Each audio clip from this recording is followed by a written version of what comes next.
যুক্তি দিয়ে বোঝান।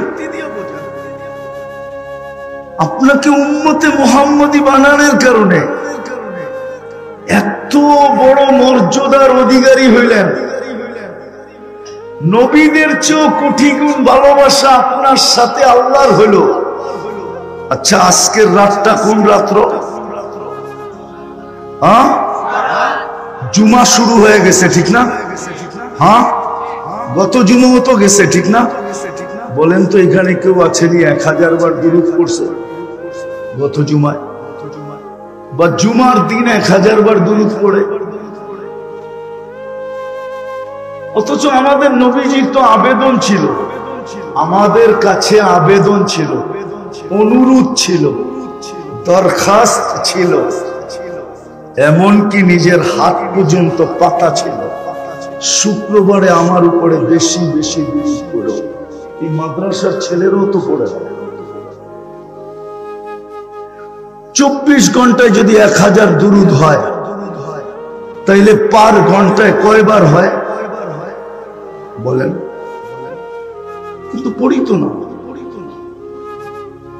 কোরআন দিল, ছুঁয়া দেখি না, চুমা দিয়া দেখি না। এত বড় সম্মানিত করলো, আদর্শবাদী দিলাম, একটা দিন 1000 দুরূদ পড়ি না, 200 মনে হয় পড়ে না, কেন 100 মনে হয় পড়ে না। আপনার বিবেককে আপনি প্রশ্ন করেন না, আমাকে প্রশ্ন করতে হবে না, আপনার বিবেককে আপনি প্রশ্ন করেন যে আপনি কি সুখে থাকার যোগ্য না যোগ্য না, আপনি মাইর খাওয়ার যোগ্য না যোগ্য না। যদি দুনিয়াতেই এই অবস্থা হয়, কালকে কি অবস্থা হবে? কবরে 3 প্রশ্ন আমি মানি, কবরে 3 প্রশ্ন আমি, কিন্তু কবরে মৌলিক প্রশ্ন একটা। কয়টা? কয়টা? ইমাম বুখারী রহমতুল্লাহ আলাইহি একটা লেখছেন, ইমাম মুসলিম রহমতুল্লাহ আলাইহি একটা লেখছেন, এই 2 জনে 3টা লেখেন না, একটা। কেননা মৌলিক প্রশ্ন একটা হবে, একটায় পাস, পরের গুলা পাস বইলা লেখা হবে, একটায় ফেল, পরের গুলো ফেল বইলা লেখা হবে।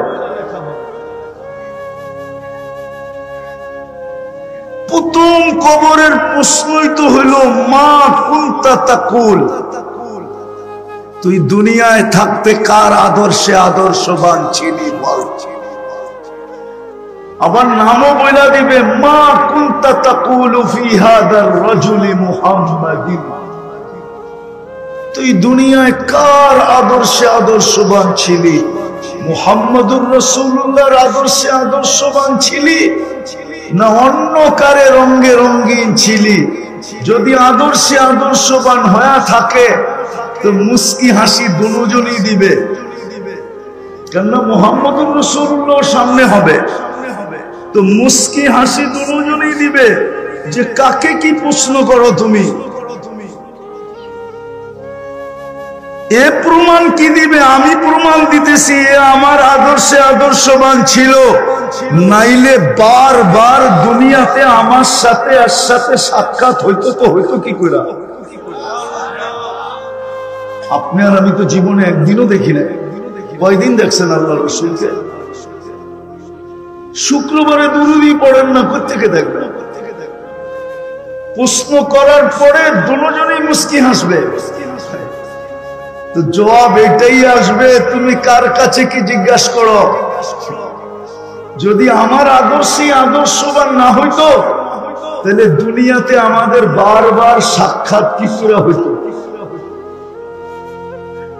সাক্ষাৎ হয় না আপনি দেখেন, দেখে না দেখা দেয়? মনে হয় আমি বুঝাইতে পারি না আপনাদের।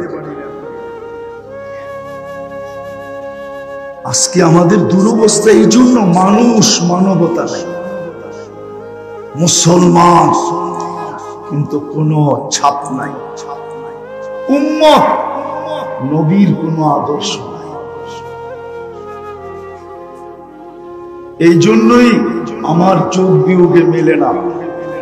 আফগানিস্তান মাটিতে মিশছে, হয়তো একটু একটু যোগ বিয়োগে মিলছে, কিন্তু ইরাক মিটা গেল এটা যোগ বিয়োগে মিলে নাই। কেননা ইরাকে তো একটা একটা করে দেখাই, ইরাকে তো কয়েকজন নবী ঘুমায় আছেন, এবং দানিয়াল আলাইহিস সালামও ইরাকে ঘুমানো, আলী শেরে খোদা ওইখানে ঘুমানো, হুসাইন কলিজার টুকরা ওইখানে ঘুমানো, পীরানে পীর আব্দুল কাদের জিলানী ওইখানে ঘুমানো, আমাদের ইমামে আজম আবু হানিফা ঘুমানো, কয়েক শত সাহাবা ওইখানে ঘুমানো। এতগুলা বোম ফাটলো তো ফাটলো কি করে? মাটির সাথে মিশলো কি করে? লিবিয়া মাটির সাথে মিশা গেল, এটাও তো যোগ বিয়োগ মেলে না। কেননা টিউনিসিয়া লিবিয়া মিলা 12,000 সাহাবায়ে কেরামের কবর ওইখানে। কত? তমিমে দাড়ি ওইখানে, আবু লুবাবা ওইখানে, উকবা বিন নাফে ওইখানে। চিনেন এদেরকে? নামও তো শুনেন নাই কোনোদিন। খালি শুনছি দুনিয়া আলাদাটা, ঠিক না? চলেন সব বাদ দিলাম, দুটোটা বাদ দিলাম। ফিলিস্তিন মিটতেছে কি করে? খলিল তো এখানে ঘুমানো, ওয়াদিয়ে খলিল। একদিকে খলিল ঘুমাইতেছে, একদিকে মুসা কালিম ঘুমাইতেছে। বেশি দূরে না, দুইজনের মধ্যে দূরত্ব বেশি লম্বা না। যান আপনি দেখে আসেন, আমি তো দেখে আসছি, আপনি দেখে আসেন। মধ্যখানে 70 জন নবী ঘুমাইতেছে, চিহ্নিত। মুসলমানের প্রথম কেবলা যেখানে, মেরাজের রাত্রে সশরীরে 1.25 লক্ষ নবীরা যেখানে উপস্থিত। মেরাজের রাত্রে বাইতুল মুকাদ্দাসে 1.25 লক্ষ নবীদের সম্মেলন ছিল সশরীরে। নাইলে আমাদের নবীজি ইমামতি করলেন কি করে? নামাজ তো পড়াইলেন, বক্তৃতা তো দিলেন, সবার কাছ থেকে বিদায় নিয়ে তো আরশে গেলেন। ওইটা মাটির সাথে মিশে তো মিশে কি? কিন্তু আল্লাহকেও যদি জিজ্ঞাসা করি তো আল্লাহ তো এটাই বলে, পছন্দ করে তো মানুষ বানাইছিলাম, তোদের ভিতরে মানবতা কোথায় বল? পছন্দ করে তো তোদেরকে মুসলমান বানাইছিলাম, ইসলামের ছাপ তোদের ভিতরে কোথায় বল? পছন্দ করে তো বন্ধুর উম্মত বানাইছিলাম। কার উম্মত? আপনি কার উম্মত আপনি জানেন না, আপনি চিনেন না মুহাম্মদুর রাসূলুল্লাহ। দুঃখ তো আমার এইখানেই, বাংলাদেশে পাইবেন ইসলামী মহাসম্মেলন, নাইলে ওয়াজ মাহফিল, নাইলে তাফসীর মাহফিল, এই তিনটাই পাবেন। শানে রাসালত তো পাবেন না, নবীর শান তো কেউ জানে না যে আমার নবীর শান কত। আপনি নবীর প্রয়োজন রাখেন কতটুকু? একটা দেখাইলাম আমি সব জায়গায় চলে আসছি, আর আসতে হবে না সামনে। বসেন বসেন বসেন বসেন, আমি সীমানায় চলে আসছি। বিদায় ভাবেন এখনো ফুললি অপারেশন শুরু হয় নাই। এটাই আল্লাহ বুঝাইছিলেন এক হাদিসে কুদসিতে, কোরআনও বুঝাইছিলেন, যাহারাল ফাসাদ ফিল বাররি ওয়াল বাহর বিমা কাসাবাত আইদিন নাস লিউযীকাহুম বা'দাল্লাযী আমিলু লাআল্লাহুম ইয়ারজিউন। মাঝে মাঝে আমরা ছোটখাটো অপারেশন করব, যেন তোমাদের বিবেকের পর্দা খোলে, তোমাদের বুদ্ধি উদিত হয়, তোমরা যেন দৌড়ায় আমার দিকে ফিরে আসো। কিন্তু আমাদের বিবেকের পর্দাও খুলতেছে না, আমাদের বুদ্ধি উদিত হইতেছে না, আমাদের বুদ্ধি উদিত হইতেছে না, বিবেকের পর্দাও খুলতেছে না।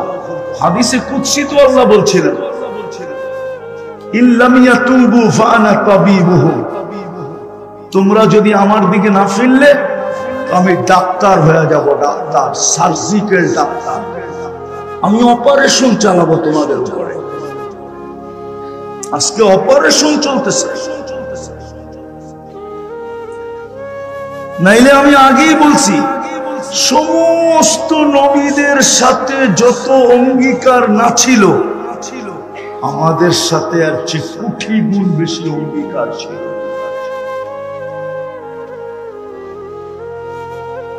কোটি গুণ অঙ্গীকার আমাদের সাথে ছিল, ওয়াদা ছিল, অঙ্গীকার ছিল।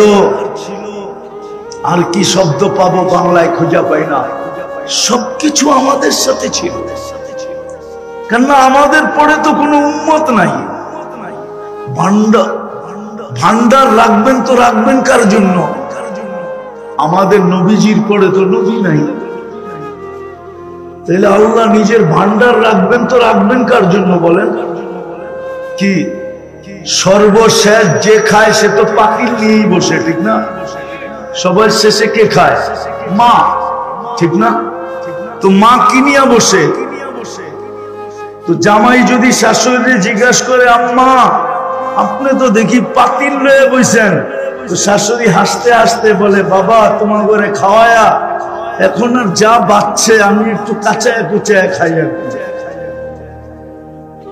আল্লাহ তো পুরো সবকিছু আমাদেরকে উঠায় দিলেন, কিন্তু তাকাইলে তো দেখা যায় আমাদের সবচেয়ে বেশি দুরবস্থা। এই দুরবস্থা তো 313 জন যখন ছিল তখনও ছিল না, যখন গায়ে কাপড় ছিল না তখনও ছিল না, যখন পেটে ভাত ছিল না তখনও ছিল না, যখন পায়ে জুতা ছিল না তখনও ছিল না, যখন মাথা গোচার ঠাই ছিল না তখনও ছিল। আজকে কেন দুরবস্থা? একজন ধরলে 18 কোটির গলা টিপা ধরতে চায়। ইসকন কয়জন ধরছে? একজন, ঠিক না? আপনি তো 18 কোটি অবরুদ্ধ না? অবরুদ্ধ না, 18 কোটির গলা চেপে ধরতে চাইতেছে, বুঝাইতে চাইতেছে একটাই মানুষ, 18 কোটি এটি মানুষ না, এটি সব আগাছা।